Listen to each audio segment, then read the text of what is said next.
नमस्कार दोस्तों, कॉम्प्यू की चैनल आज एक वीडियो लेके आया है जो एक बहुत बड़ा क्वेश्चन और एक बहुत बड़ा प्रॉब्लम सॉल्व करेगा। क्वेश्चन ये है, जैसे कि आप समझ रहे हैं यहाँ पे टाइटल में लिखा है understanding all fundas of research test. ये फर्स्ट क्वेश्चन का मैं आंसर दे रहा हूँ, from home for home this video is useful.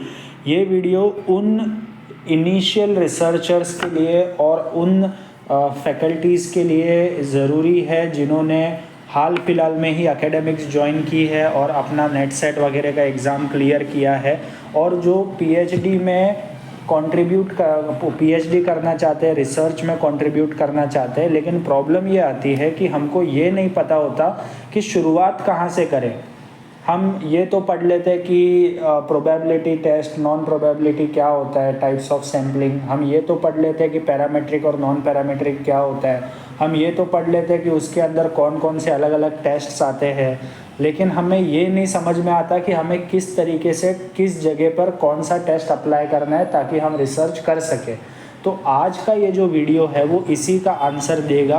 बहुत ही सिंपल तरीके से मैं बताना चाहूँगा और मुझे जो इंसाइट्स मिली, ये सारे इंसाइट्स का क्रेडिट उन सारे रिसर्चर्स को जाता है जो अलग अलग कॉलेजेस में ऑनलाइन ऑफलाइन तरीके से सेशंस करते हैं और अपना जो नॉलेज है वो सबको बांटते हैं ताकि पूरे जो न्यू कमर्स है उनको सफिशिएंट नॉलेज मिल सके। तो देखते हैं, सबसे पहले हम ये समझते हैं कि पैरामीट्रिक और नॉन पैरामीट्रिक टेस्ट में क्या फ़र्क है, उसके अंदर कौन कौन से टेस्ट आते हैं और उन टेस्ट को कब किस समय पर किस तरीके से अप्लाई करना वो हम आज समझेंगे। ठीक है, ये मेरा एक छोटा सा इंट्रोडक्शन है यहाँ पे। आइए नेक्स्ट स्लाइड पे देखिए। देखो, parametric test and non parametric test के अंदर बाइफर्केशन है। आप देखोगे 1 सैंपल 2 सैंपल एंड उसके अंदर भी आपको अलग अलग टेस्ट मिलेंगे। जैसे आपके पास जेड टेस्ट है, टी टेस्ट है, 2 ग्रुप वाले इंडिपेंडेंट सैंपल्स है, पेयर्ड सैंपल्स है, काई स्क्वायर टेस्ट है। ये सारे अलग अलग टेस्ट है, लेकिन क्वेश्चन मार्क ये है कि हमें कब इसे अप्लाई करना है हमें पता नहीं है। तो आइए नेक्स्ट स्लाइड से मैं आपको बताता हूँ कि कब हमें ये सारी चीज़ें अप्लाई करनी है और किस सिचुएशन में अप्लाई करनी है। देखिए, पैरामीट्रिक टेस्ट के वर्ड को आप समझोगे ना, पैरामीटर यानी कि कुछ फीचर्स है। नॉन पैरामीट्रिक यानी जो रिसर्चर रिसर्च कर रहा है उसको पैरामीटर्स के बारे में पता नहीं है। देखो यहाँ पे लिखा है the formulas which we will be studying ahead which we will use for research purpose in future are predefined and works only if those conditions are met. इसके लिए मैं आपको एक एग्जांपल देता हूँ। जैसे यहाँ पे लिखा है, देखो, a car on highway and on terrain. जैसे आपको हाईवे पे कोई कार चलानी है तो सबसे पहले आपको वैसी कार सिलेक्ट करनी पड़ेगी जो हाईवे पे बहुत अच्छे स्पीड से स्मूथली जा सके, राइट।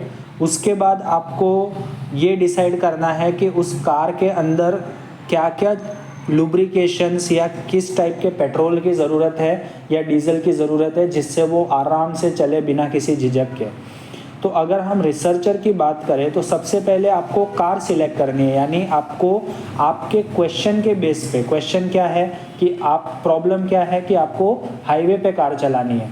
तो वहाँ पे आपको सबसे पहले एक प्रॉपर व्हीकल सिलेक्ट करना पड़ेगा और वो व्हीकल को हम बोलते हैं सैंपल। और वो सैंपल के अंदर किस तरीके से आप लुब्रिकेशन या पेट्रोल डालोगे वो आपको सिलेक्ट करना पड़ेगा, राइट। तो ये कुछ पैरामीटर्स है जो आपको पहले से ध्यान रखना पड़ेगा before going to data analytics. Okay, so this is what the concept of parameter is. अब देखिए, जब हम रिसर्च स्टार्ट करते हैं तो सबसे पहले रिसर्च ऑब्जेक्टिव डिफाइन करना ज़रूरी है। रिसर्च ऑब्जेक्टिव से आपको डिफाइंड पॉपुलेशन के बारे में पता चलेगा और जब आप पॉपुलेशन डिसाइड कर लोगे तो वो पॉपुलेशन आपके प्रोबेबिलिटी पॉपुलेशन भी हो सकता है या आपका नॉन प्रोबेबिलिटी पॉपुलेशन भी हो सकता है। यानी यहाँ पे मैं सैंपल्स की बात कर रहा हूँ, राइट। जब ये सारी चीज़ें डिसाइड हो जाती है तो हम बढ़ते हैं आगे डेटा कलेक्शन के ऊपर। डेटा कलेक्शन के 2 जरिए हैं, primary data collection and secondary data collection. हम जो ये टेस्ट्स की बात करते हैं, ये सारे टेस्ट और ये सारे फॉर्मूलाज हम अप्लाई करते हैं किसके ऊपर? प्राइमरी डेटा के ऊपर। इसीलिए यहाँ पे मैंने प्राइमरी के आगे स्टार मार्क लगाया हुआ है, क्योंकि हमारा जो ये कंटेंट है आज का, ये वीडियो जो है वो स्पेसिफिकली प्राइमरी डेटा को बेहतर तरीके से एक डेटा ड्रिवन बनाने के लिए हेल्प करेगा, और इसी के लिए हम आज इस पे फोकस कर रहे हैं।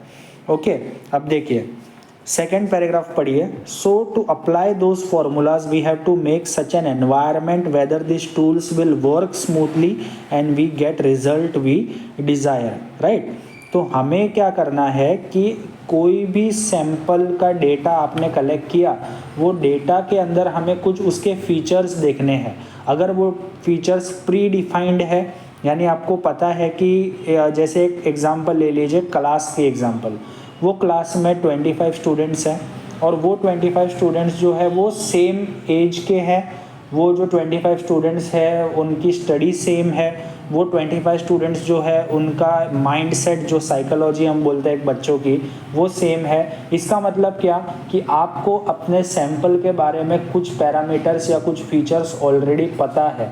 अगर आपको पता नहीं है, इसका मतलब क्या कि आप नॉन पैरामीट्रिक टेस्ट पे जाओगे और वहाँ पे आपको अलग तरीके के फॉर्मूलाज मिलेंगे और अलग तरीके के क्राइटेरिया मिलेंगे। तो आइए हमारे थर्ड स्लाइड पे, प्रीवियस स्लाइड, नेक्स्ट स्लाइड पे चलते हैं। यहाँ पे आपको केस स्टडी दी गई है। Here, a researcher at a university wants to compare the average test scores of two different teaching methods used in two separate classroom, right? दो अलग अलग क्लासरूम में लिए हुए टेस्ट का स्कोर मेजर करना है। इसका मतलब कि दोनों जो है वो क्लास इंडिपेंडेंट है। The first class has 25 students, the second class has 100 students. They want to know, researcher क्या चाहता है कि दोनों का जो एवरेज है, मीन टेस्ट को स्कोर, वो अलग तो नहीं है, ये उसका क्वेश्चन है, right. Assuming both group scores follow a normal distribution, दोनों जो ग्रुप है वो नॉर्मल डिस्ट्रीब्यूशन है, यानी दोनों क्लास के फीचर्स जो है वो सेम है। बच्चों की क्वालिटी, बच्चों की साइकोलॉजी, बच्चों का एज ग्रुप, बच्चों का स्टडी मटेरियल, बच्चों को जो क्वेश्चन पेपर दिया गया है वो ऑलमोस्ट सेम है। There is not at all any variance between the thing. अगर कोई वेरायंस होता तो हम क्या बोलते हैं कि data is not normally distributed, right, यानी दोनों में इक्वालिटी नहीं है। तो जब हमें ये चीज़ें पता चल गई तो हम यहाँ पे जाएंगे दो तरीके के टेस्ट के पास, जिसको हम बोलते हैं जेड टेस्ट और दूसरा होता है टी टेस्ट। जब हम टी टेस्ट की बात करें या हम जेड टेस्ट की बात करें तो हर एक टेस्ट का एक अपना लिमिट होता है। जैसे कि कार के अंदर, पेट्रोल वाली कार के अंदर आप डीजल का लुब्रिकेंट नहीं डाल सकते, वैसे ही डीजल के कार के अंदर आप पेट्रोल नहीं डाल सकते। सो this is what the basic criteria. अगर आपको कोई रिज़ल्ट फाइंड आउट करना है तो वो रिज़ल्ट फाइंड आउट करने के लिए आपको वो जो टेस्ट है वो डिसाइड करने पड़ेंगे, और वो टेस्ट को क्या क्या ज़रूरत है, टेस्ट वर्कआउट करने के लिए किन किन चीज़ों की ज़रूरत है, वो अपने को ध्यान रखना पड़ेगा। तो जैसे हम बात करते हैं टी टेस्ट की, टी टेस्ट का जो सैंपल साइज़ है वो कितना है? Less than 30। हमारी जो फर्स्ट क्लास है उसमें कितने बच्चे हैं? 25। चलो एक क्राइटेरिया मार्क हो गया कि 25 बच्चे हैं, मतलब मैं टी टेस्ट यूज़ कर सकता हूँ। अब उस टेस्ट के अजम्पशंस देखिए, अजम्पशंस क्या बोल रहे हैं? Data sample is independent. तो जैसा हमने देखा कि both the classes have independent test structure, तो ये भी एक टिक मार्क हो गया। The second you have is normally distributed, the data is normally distributed, दोनों क्लास के अंदर कोई भी डिफरेंस नहीं है। And similar variance within each group, यानी दोनों क्लास की जो वेरायंस है वो सिमिलर है, यानी कि कुछ चीज़ें अगर उस क्लास में कम है तो वो इस क्लास में भी कम है, कुछ चीज़ें अगर उस क्लास में ज़्यादा है तो वो इस क्लास में भी ज़्यादा है, यानी सिमिलैरिटी बनी हुई है। ओके, अब देखिए सिर्फ एक ही चीज़ में डिफरेंस पड़ रहा है, that is sample size which is less than 30। When we talk about the Z test, तो जेड टेस्ट में भी ये सारी सिमिलैरिटी सेम है। कहाँ पे फ़र्क पड़ेगा? फ़र्क यहाँ पे पड़ेगा, sample size greater than 30, right. तो अगर यहाँ पे मेरा sample size greater than 30, it means I am talking about the second class which has a student of more than 30।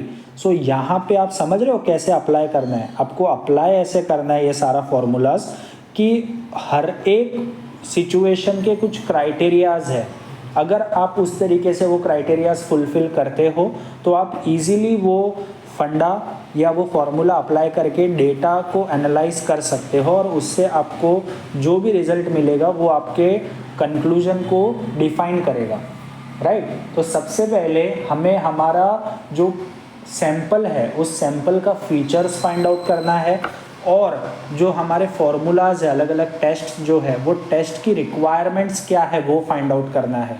दोनों को आपस में मैच करना है कि हम जो चीज़ें दे रहे हैं और वो टेस्ट जो चीज़ें मांग रहे हैं क्या वो दोनों सिमिलर है। अगर सिमिलर है तो वो टेस्ट अप्लाई होगा, अगर सिमिलर नहीं है तो वो टेस्ट अप्लाई नहीं होगा। तो इसी लॉजिक के साथ हम कोई भी टेस्ट अप्लाई कर सकते हैं और इसीलिए हमने कहा है कि you have to make your environment prior. सब कुछ पहले से तैयार रखो ताकि जब आप उस टेस्ट के फॉर्मूला में एक एक चीज़ें फिट करने जाओ तो वो फटाफट फिट हो जाए without any problem, right. So this is how you have to apply the things और आपको एक प्रॉपर आंसर मिल जाएगा। तो हो सकता है कि मैंने आपको सारी चीज़ें बताई है, कुछ इंसाइट्स आपको मिला होगा। और यहाँ पे अगर आपका प्रॉब्लम ये आ रहा है कि मैं शुरू कहाँ से करूँ, तो शायद मैंने आपका आंसर दिया है क्योंकि मुझे तो आंसर मिला। और ये सारा जो चार्ट है वो आपको कहीं पे भी मिल जाएगा, गूगल पे आप इजीली सर्च करोगे तो वो इजीली मिल जाएगा, राइट। सो कहने का मतलब ये है कि अगर आपको कंफ्यूजिंग हो रहा है इनिशियल स्टेजेस पे ये पता करने में कि हमें कौन सा टेस्ट अप्लाई करना है, कौन सा रिसर्च अप्लाई करना है, तो आपको थ्रू दिस वीडियो मैंने इसका आंसर दिया। और कैसे पता करना पैरामेट्रिक और नॉन पैरामेट्रिक में डिफरेंस क्या है, कौन सा फॉर्मूला किस समय पर अप्लाई करना, इसके बारे में भी बताया। तो आज का ये वीडियो मैं यहीं पे एंड कर रहा हूँ। Thank you very much.